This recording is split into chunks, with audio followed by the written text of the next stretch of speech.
Hello, I'm Reema Chandra and welcome to Cooking Without Boundaries. Cooking without boundaries to me means breaking out of many boundaries, whether it's cuisine, culture, or simple ones like recipes, ingredients, and skills. Creating conversations, sharing and nurturing my passion, and hoping to inspire you is what Cooking Without Boundaries means to me.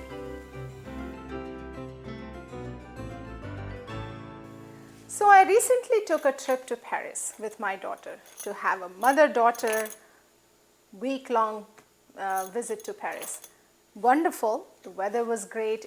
April in Paris is known for beautiful days and people are in great spirit by then. We started our trip with the very first day by going to a cooking class. Somehow I stumbled upon this woman whose name is Veronique, and she gave one-on-one cooking classes. And I didn't want to go to a commercial place, so I chose her, and my daughter and I started there. That was such a good start to our trip. She not only educated us on various cheeses, breads, wines, and different dishes, but also on the cultural nuances here and there and what places to not miss while we are in Paris. So we got started with our trip, and there one of the things that I was really surprised about was when I asked her, "Do you know how to make chicken cordon bleu?" And she said, "Yeah, that's very easy, but that's not what we eat. That's not just what we eat." And then she went on to making something very different.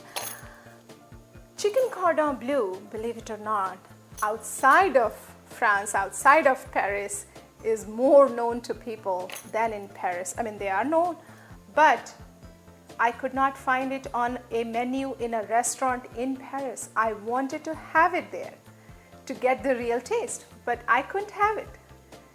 So I figured, why is that?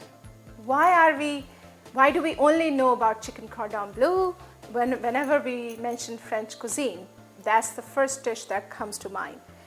So today, I decided to cook without boundaries and make a dish like chicken cordon bleu, but not exactly that. So chicken cordon bleu with a twist, and we are going to call it cheese and chicken fillet with many spices and different kinds of fillings in it, and you will see how easy it is to make it. So that will be our first dish.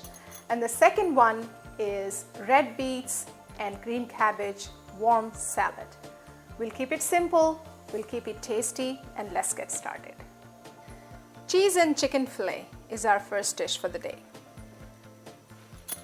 What essentially we do is we make a filling, and we then fill that in chicken breast, wrap it, tie it, and then we cook the breast with the filling inside. So it's a two-step process.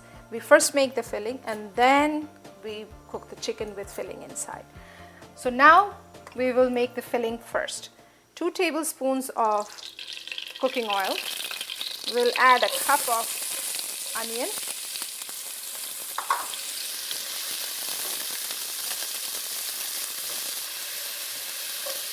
2 teaspoons of chopped garlic, 3 teaspoons of chopped ginger.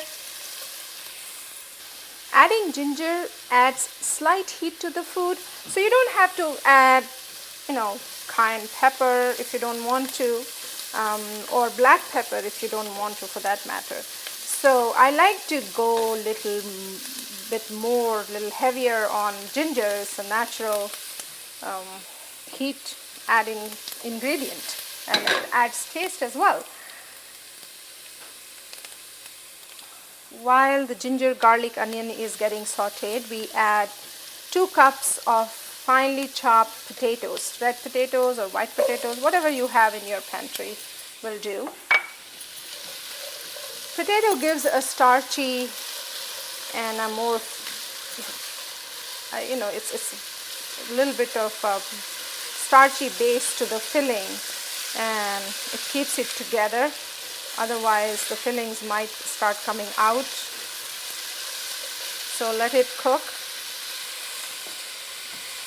We are now going to add pine nuts, 3 tablespoons of that, 2 tablespoons of golden raisins. Remember how I have always said you must bring in all 6 kinds of taste in your each dish or each plate that you are creating. This has salt, sugar, spices, all natural ingredients, so different kinds of taste will hit your senses. Keep the flame to medium. This mix is going to take the potatoes and onion and everything together about 7 to 10 minutes. So we will let it cook on medium flame, stirring it frequently, and then let this mixture cool down a little. You add half a cup of chopped tomatoes, half teaspoon of salt or salt to taste, and half a teaspoon of cayenne pepper.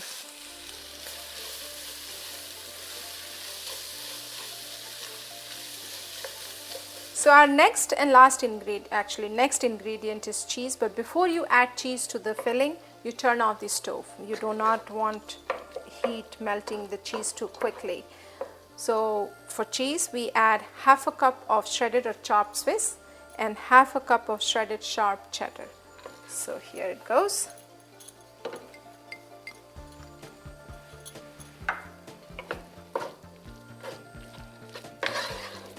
Look at that.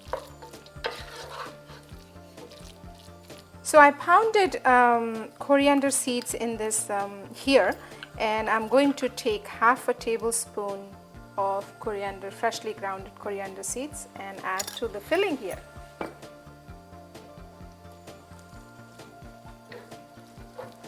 So the second step to cheese chicken fillet is actually filling the fillet with filling. So let's do that. The stuffing, we just prepared it.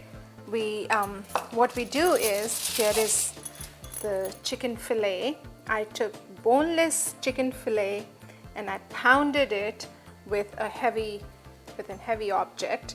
I have a pounder, and that thinned the meat so it becomes like a thin layer of meat, which is then easy to stuff with things and fold, etc.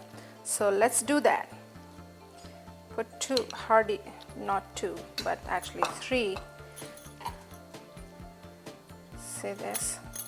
Give it a shape. Do the side first, and then turn this, and then it's a little tricky. So it's not a fold here and a fold there and we are done. You need to sort of maneuver it with your fingers, and I have twine here, so I'm going to the kitchen thread. I'm going to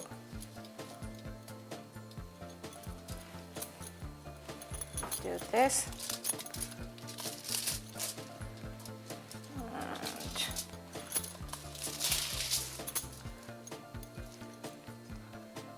This. So now tie this.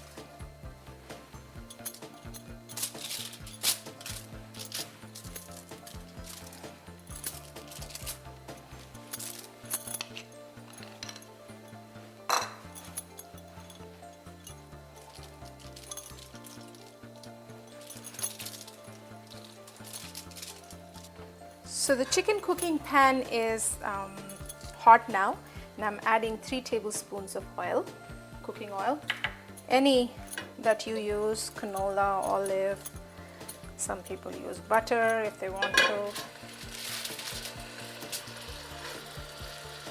Remember that being chicken is going to release water, so you don't want to keep the flame very low, because you do not want water forming in the pan here. So we are going to keep the flame to high, medium high. So the chicken in pan here is cooking, and it's not sitting in sauce or in water.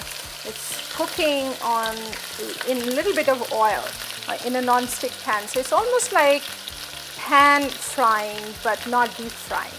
So you're using much less oil, however getting more or less the same result. So we are ready to turn chicken over. It's been 6 minutes almost, and they look very nicely browned on one side. Here we go.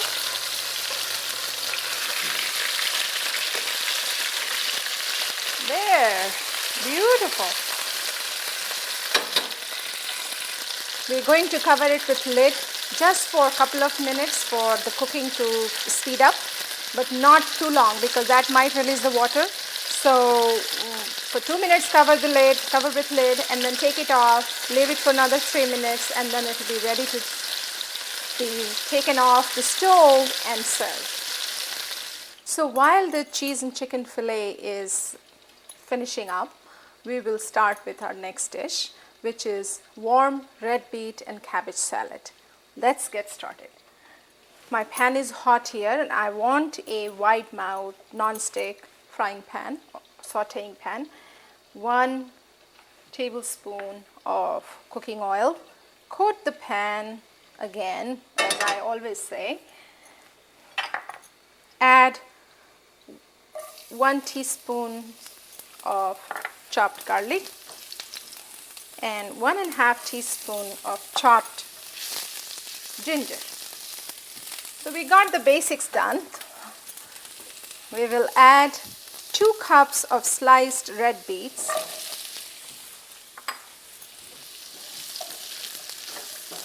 My cup looks like it's a little too big than the 2 cups, so it's probably 2.5 or 2.25.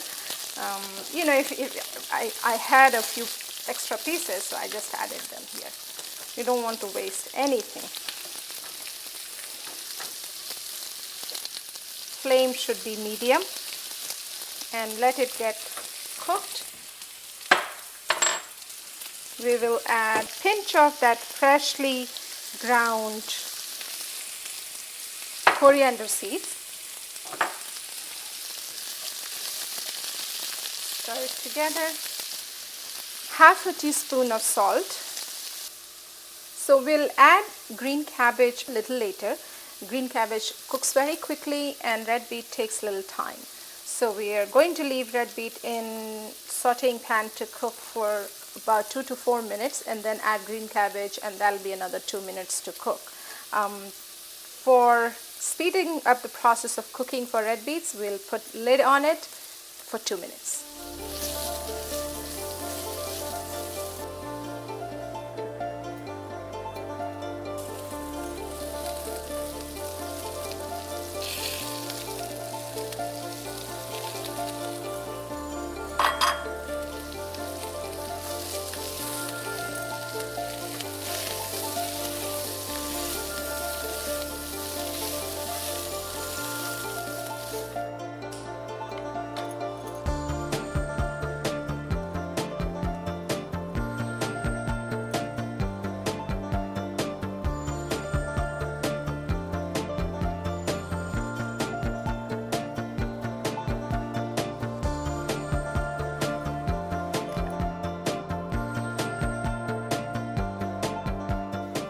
So we did it again.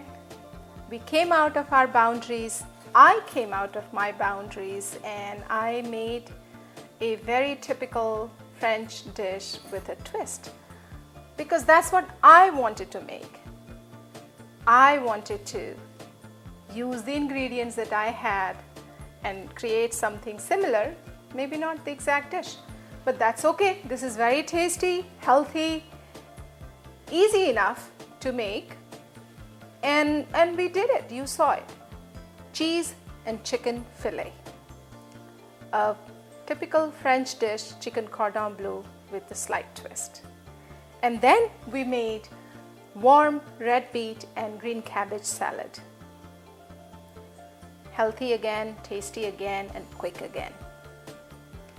All of these fresh ingredients, aroma of spices, and texture of these dishes melting, coming together and melting in your mouth is what I call cooking without boundaries. I ask you to challenge me to cook something that you would like to see on the show.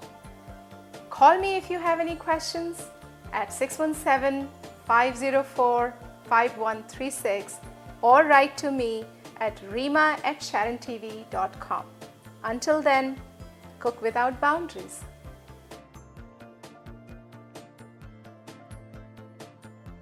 Most of the time when I'm cooking, I don't go looking for recipe just because I'm cooking. If I have planned to cook for a certain recipe from French cuisine or Italian cuisine or cuisine from Bangladesh, then I will look up that recipe. But otherwise, it is mostly free-flowing cooking without boundaries. I do like to read cookbooks.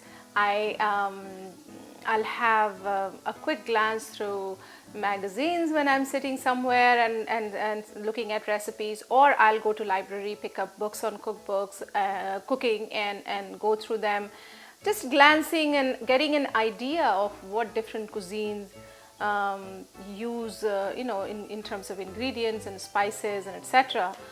This is all learning by doing, learning by reading. So I feel very comfortable preaching you the same thing, that if I can do it, so can you. Cook without boundaries.